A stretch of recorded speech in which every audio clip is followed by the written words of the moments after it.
Luna Maya mengemban tugas baru di samping kesibukannya jadi artis dan pengusaha. Melalui unggahan terbaru di akun Instagram, Luna menyebut dirinya kini menjabat sebagai ketua RT atau rukun tetangga.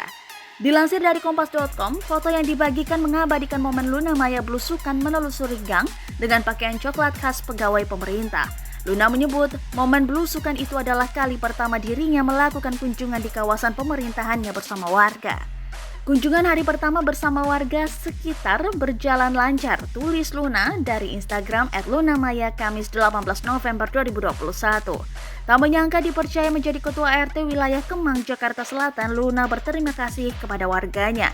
Ia juga berharap jabatannya sebagai ketua RT dapat membantu warga sekitar. Gading Martin, Zaskia Sungkar, Titi Kamal, Ashanti, serta Ivan Gunawan bergantian memberikan respon yang lucu.